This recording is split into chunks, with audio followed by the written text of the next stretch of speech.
Hello everyone, let us start with question number 4। हाँ, तो यहाँ पे हमें क्या बताना है। We are asked to describe the working of thermoelectric generator and derive an expression for its power output, है ना। तो मैं ये आपको समझाने की कोशिश करती हूँ। इसमें थोड़ा न्यूमेरिकल भी शॉर्ट ऑफ है, डेरिवेशन इनफैक्ट, है ना। तो वो देखते हैं हम क्या है। चलो लेट अस स्टार्ट। अब वर्किंग की बात करें तो वर्किंग मैंने आपको ऑलरेडी प्रीवियस लेक्चर में समझा दिया है, ठीक है। तो ये क्वेश्चन ही था, क्वेश्चन नंबर 2, इसमें वर्किंग हो चुका है ना। अब हम एक्सप्रेशन फॉर पावर आउटपुट देखेंगे, तो क्या करना है वो देखते हैं। अच्छा, ये डायग्राम तो अब आप काफ़ी इजीली यू में मेक, है ना। हमने पहले ही सीख लिया कि ए और बी दो ऐसे आपने बार्स ले लिए हैं और यू कैन से कि दो डिफरेंट मटेरियल्स के मटेरियल्स यहाँ प्रेजेंट है, पी टाइप एन टाइप, जो हमने देखा था, है ना, जब बनाया था वर्किंग और ये सब पढ़ रहे थे। तो ए बी हैं दोनों, ठीक है। इनको हमने एक साइड पे ज्वाइन किया है ना, एक दूसरे से।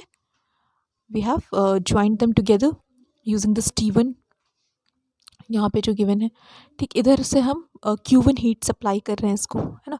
और बाकी जो इसके दूसरे साइड्स हैं, ए और बी के जो दूसरे फ्री एंड्स हैं, वो T0 टेम्परेचर पे मेंटेन किए हुए हैं, ठीक है। कोल्ड जंक्शन था और ये हमारे हॉट जंक्शन, ठीक है।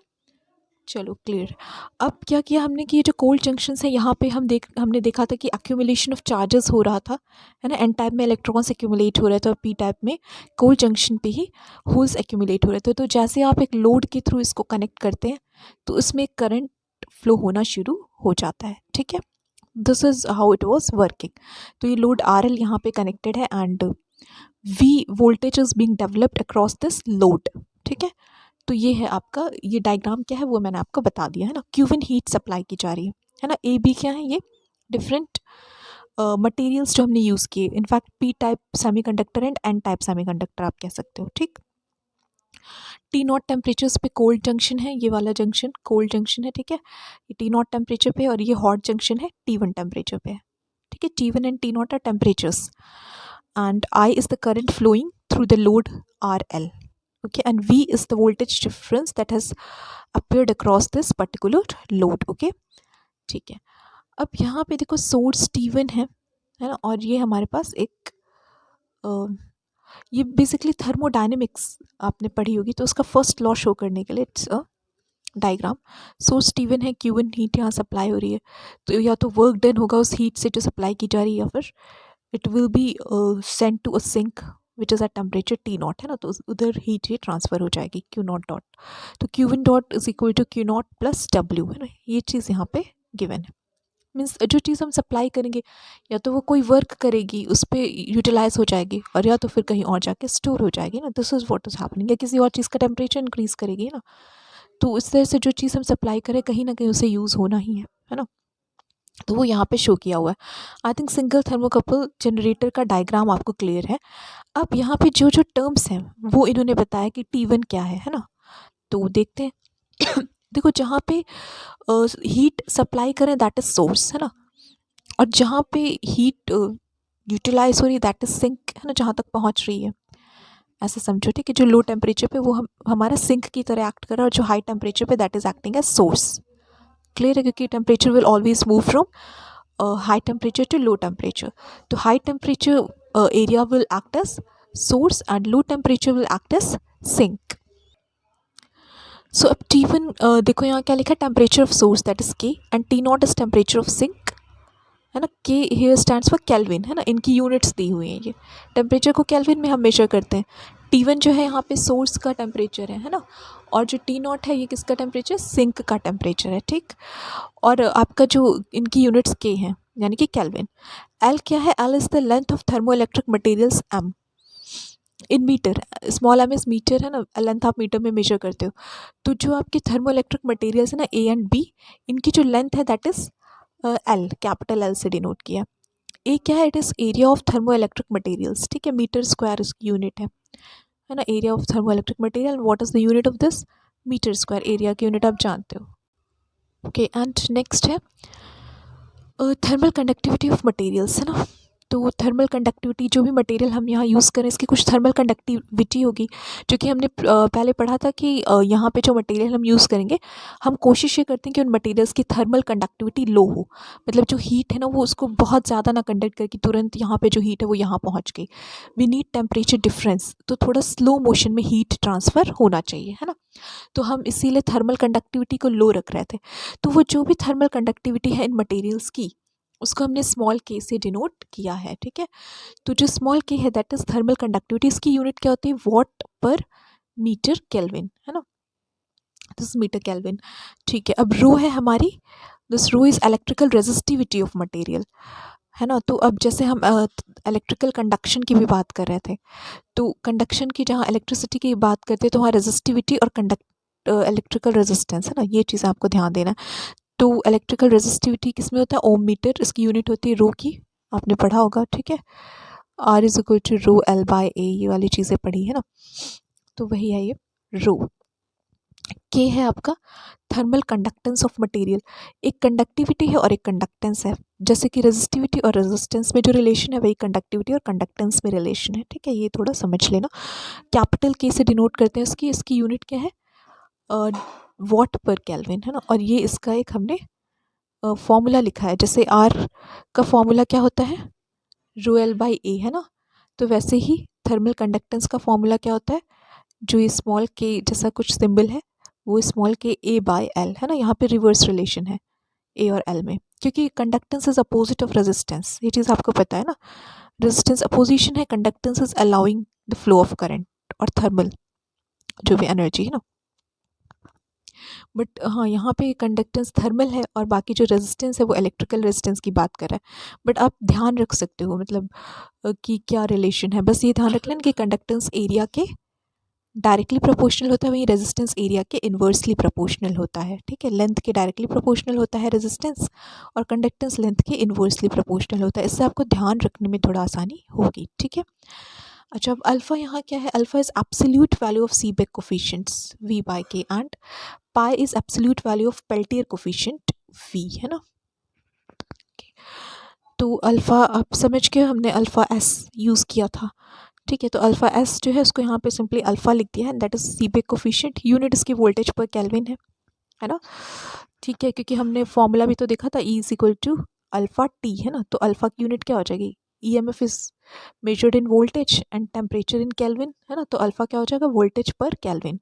अल्फ़ा को आप ई बाय टी भी लिख सकते हैं, या ई बाय डेल्टा टी, जो भी था, बट यूनिट के इससे देखें तो आप वोल्ट पर केल्विन मिल रहा है यहाँ से, ठीक है। पाई आपका क्या, absolute value of Peltier coefficient, और ये वी जो अल्फ़ा पी हमने पढ़ा था उसको यहाँ पाई से डिनोट कर दिया है, ठीक है। Absolute value of Peltier coefficient है, और इसकी जो यूनिट है दैट इज़ वी, और वोल्टेज, ओके, वोल्ट में मेजर होता है।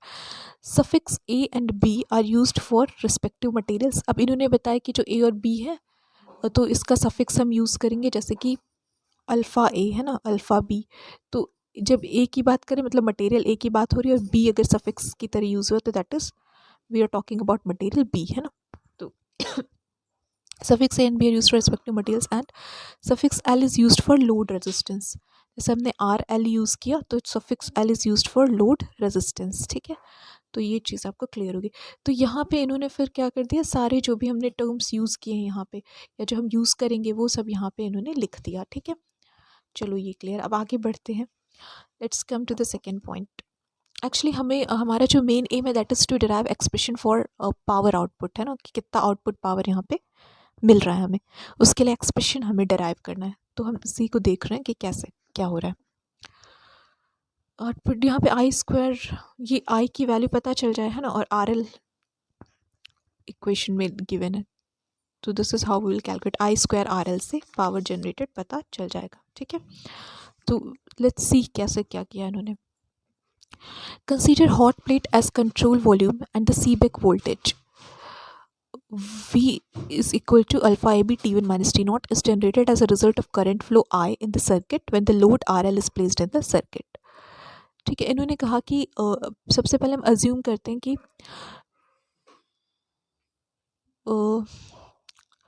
Due to this I current which is flowing in the circuit, है ना, ये जो थर्मोकपल हमने बनाया, थर्मो इलेक्ट्रिक जनरेटर जो हमारे पास है, इसमें जो आई करंट फ्लो हो रहा है ना, because of that what voltage is being generated across R L, उसको हम अज्यूम करते हैं कि वो क्या जनरेट हो रहा है, V is equal to alpha A B T1 minus T not.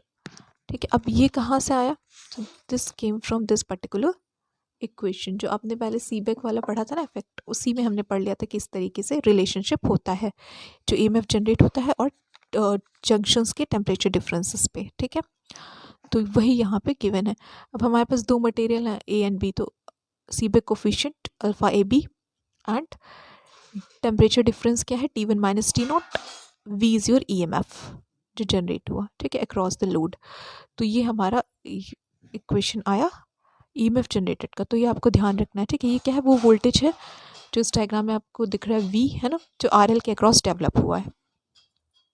तो ये आप लिख सकते हो है ना कि इफ क्या लिखोगे आप, second statement that if we apply Seebeck principle in this particular diagram, we will get that the Seebeck voltage which is developed across RL is equal to this, है ना, and it is because of the current flowing across the circuit, है ना, current I flowing across the circuit।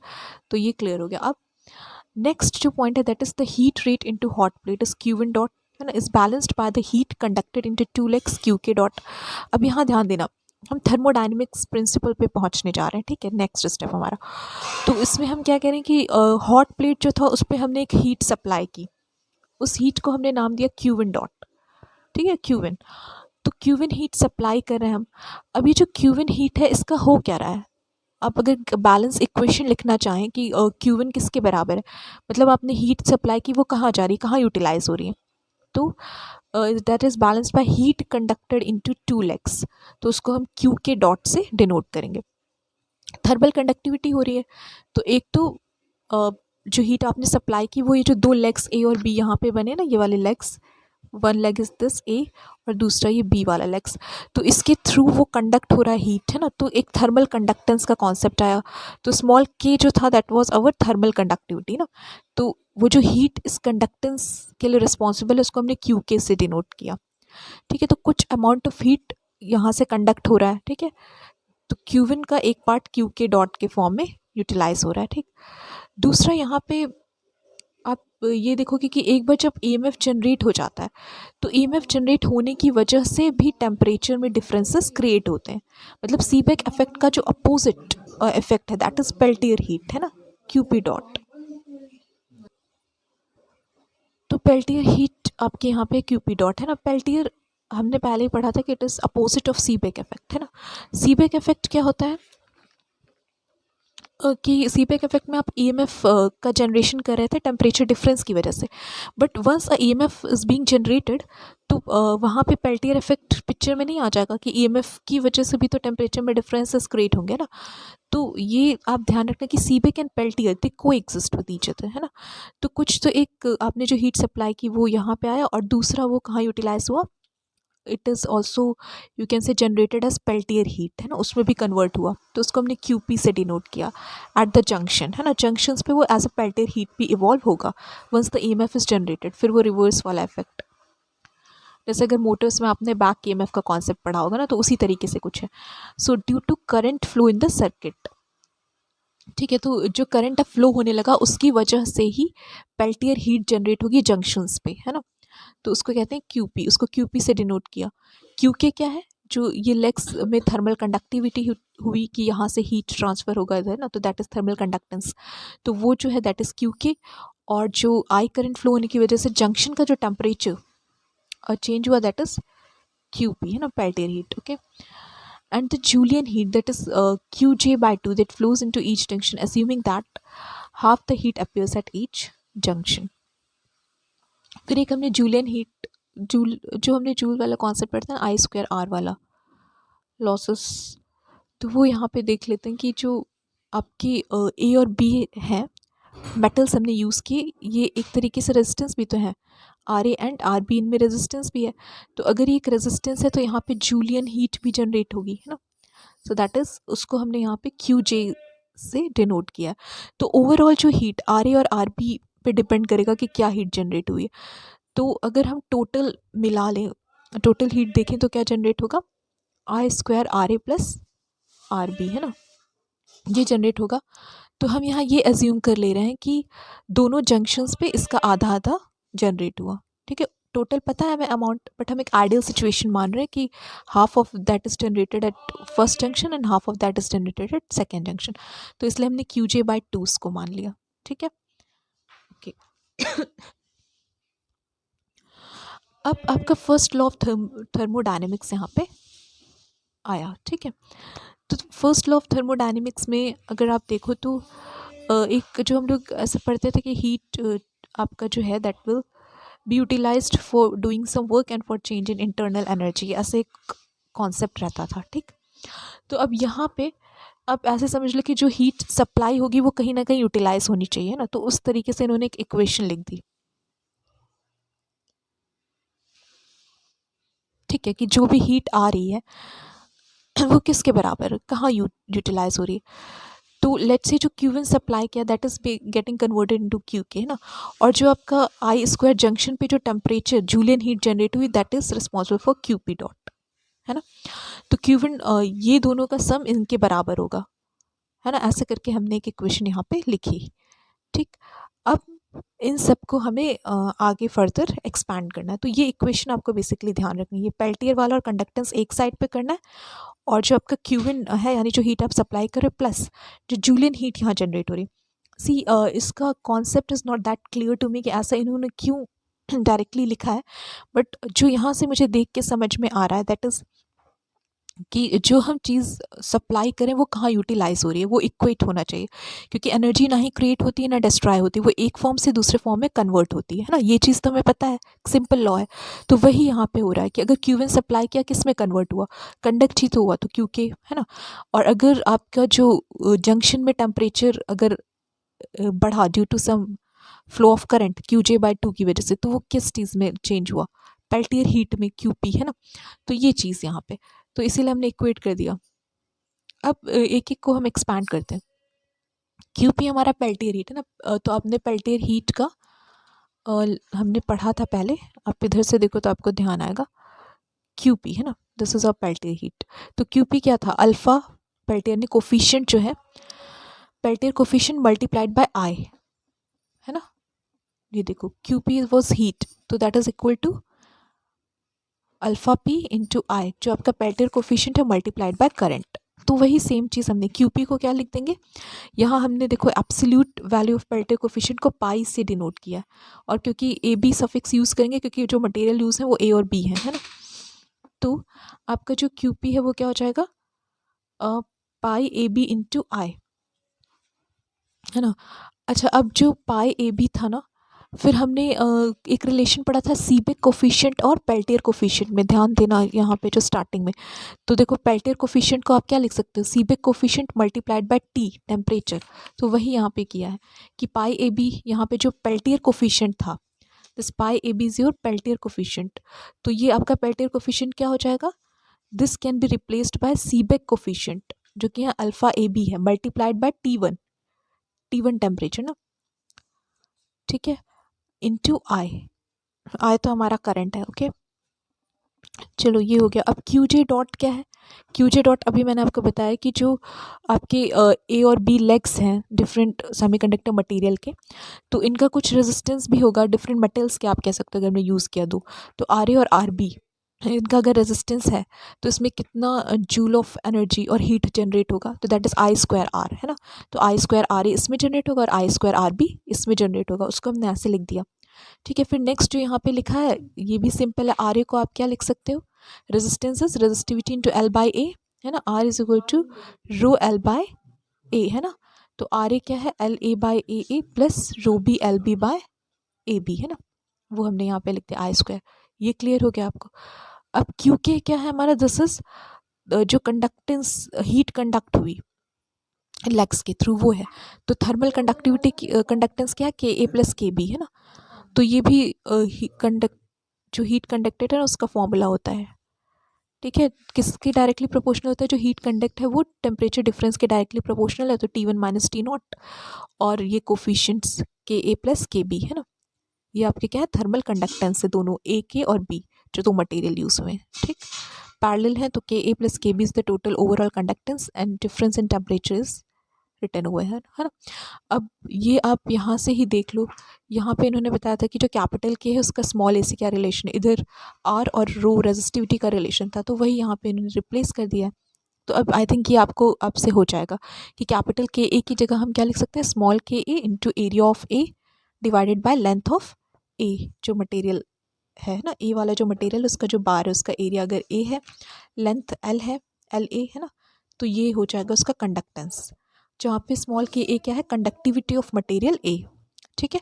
और small ये जो के B है that is conductivity of material B, area of material B divided by length of material B. So this is equivalent to KB, capital KB means conductance or you can say thermal conductance of material B, है ना। तो वो यहाँ पे लिख दिया, और T1 minus T not temperature difference जो था, तो ये क्यू के डॉट का इक्वेशन आ गया, है ना।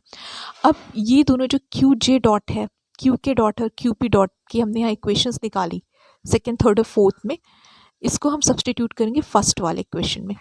तो Q1 डॉट आपका क्या हो जाएगा, QP डॉट का क्या लिखा यहाँ से, alpha A B I into T1 ये लिख दिया, ठीक है। देन QK डॉट क्या हो गया, ये वाली इक्वेशन पूरी यहाँ आ गई, ठीक है, ये इधर लिख दिया। उसके बाद फिर आपका जो QJ डॉट है वो ये लिखा हुआ है, बट हमारे पास यहाँ क्या था, प्लस QJ/2, तो माइनस QJ/2 यहाँ पे जाने के बाद हो जाएगा, तो वही यहाँ पे लिखा है QJ लिख दिया और हाफ ऑफ दैट QJ, ठीक है, ये क्लियर हो गया।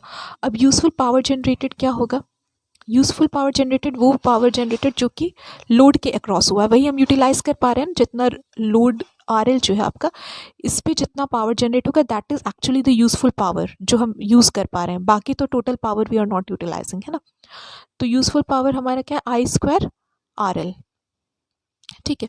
तो अगर आप ये भी कह सकते हो कि VL² उसके क्रॉस जो वोल्टेज है डिवाइडेड बाय RL, है ना। ये तो पावर का आपको इक्वेशन पता है कि पावर को किस तरह से आप फाइंड आउट कर सकते हो।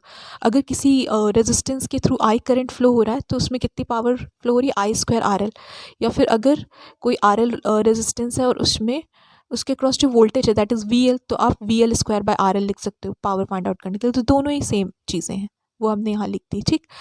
अब VL हमारा क्या है, आपने ऑलरेडी स्टार्टिंग में पढ़ रखा है, VL is alpha AB T1 minus T not, है ना। सीबेक वोल्टेज EMF ही तो जनरेट हुआ है, तो वो यहाँ पे लिख दिया, है ना। अच्छा, अब एक चीज़ है कि टोटल जो सीबेक आपका जनरेशन हुआ है ना, वो कहाँ पे यूटिलाइज हुआ, ये यहाँ पे ध्यान देना कि जो टोटल आपने Seebeck that was V, capital V, है ना, तो ये टोटल EMF जनरेट हुआ है। अब ये जो वोल्टेज है कहाँ यूटिलाइज हो रहा है, एक तो ड्रॉप अक्रॉस A और B, है ना, A और B में भी ड्रॉप होगा उस वोल्टेज का, और साथ ही साथ लोड के अक्रॉस भी वोल्टेज ड्रॉप होगा, ठीक है, वो जो आपने सप्लाई किया है। सो यू कैन से कि जो हमारे पास EMF जनरेट हुआ है, एक तो वो वोल्टेज के अक्रॉस VL प्लस जो आपके ये है ना A और B, RA और RB, अगर इससे I करंट फ्लो हो रही है तो इनके अक्रॉस फ्लो हो रहा है, ठीक। तो अगर मुझे VL निकालना है तो जो EMF जनरेट हो उसमें से मुझे माइनस करना पड़ेगा I RA प्लस RB, मतलब RA और RB में जो वोल्टेज ड्रॉप हुआ है वो माइनस करना पड़ेगा ना टोटल EG में से, तब मुझे मिलेगा कि लोड के अक्रॉस कितना वोल्टेज जनरेट हुआ। तो टोटल EG क्या है, total EG is the Seebeck voltage और thermo electric voltage that has been developed. तो वो सीबेक वोल्टेज EG को यहाँ पे क्या लिखा है, alpha AB multiplied by temperature difference T1 minus T not, ये हम ऑलरेडी पढ़ चुके हैं, V है ना। तो VL जो लोड के अक्रॉस वोल्टेज है that is total voltage generated minus जो ड्रॉप हो रहा है RA और RB के अक्रॉस।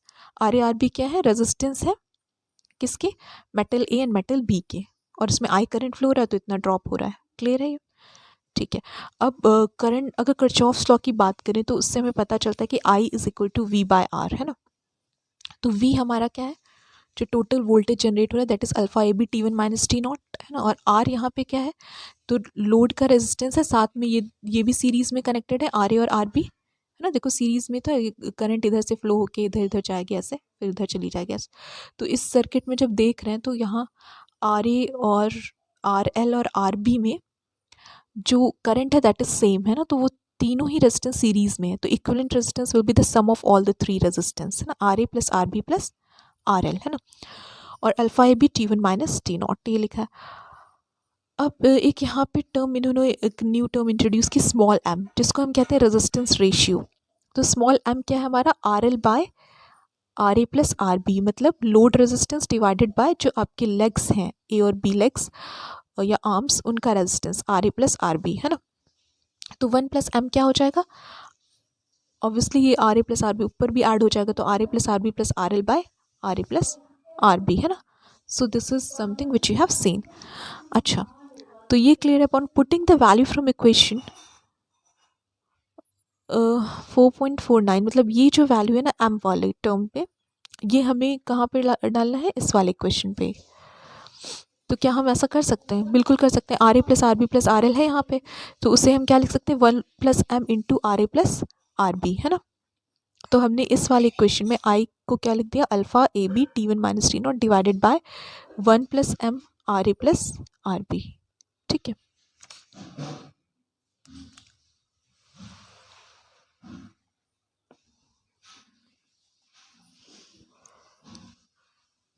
अब ये देख लेते कि power output from equations 6, 9 and 10 can be written as power generated.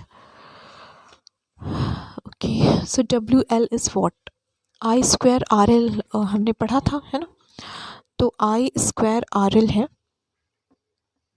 आई हमारा ये आ गया ना, alpha A B T1 minus T0 1 + m R A plus R B. Basically हमने आई को m के टर्म्स में और v by sorry v by R है, ये आपको बस ध्यान रखना कि v हमारा सीबेक टोटल जो वोल्टेज है डिवाइडेड बाय टोटल जो रेजिस्टेंस है सर्किट में है ना, वो होगा। क्योंकि हम जब टोटल वोल्टेज की बात करें तो फिर हमें टोटल रेजिस्टेंस भी लेना पड़ेगा। अदरवाइज़ अगर आप सिर्फ लोड के अक्रॉस वोल्टेज ले रहे हो तो लोड का ही रेजिस्टेंस लेना पड़ेगा आई निकालने के लिए है ना। तो वही चीज़ है। अब हमने यहाँ पे आई की यहाँ पे जो वैल्यू, ये आपको ध्यान रखनी है कैसे I hope it's clear to you है ना। अब यहाँ आगे एक बार देख लेते हैं। वो ये आई स्क्वायर हमने किया तो alpha A B T1 minus T0 का whole square upon 1 + m R A plus R B आया था, उसका भी होल स्क्वायर हो गया। तो आई स्क्वायर और यहाँ पे हमारा आर एल है, तो आर एल को हमने आर ए और आर बी की टर्म्स में लिखा था। यहाँ से इस इक्वेशन से देखो आर एल को क्या लिख सकते हैं, m times of R A plus R B, जहाँ पे m हमारा रेजिस्टेंस रेशियो है।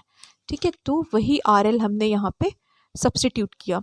ये देखो पावर जनरेटेड होगा, क्या होगा, आई स्क्वायर आर एल।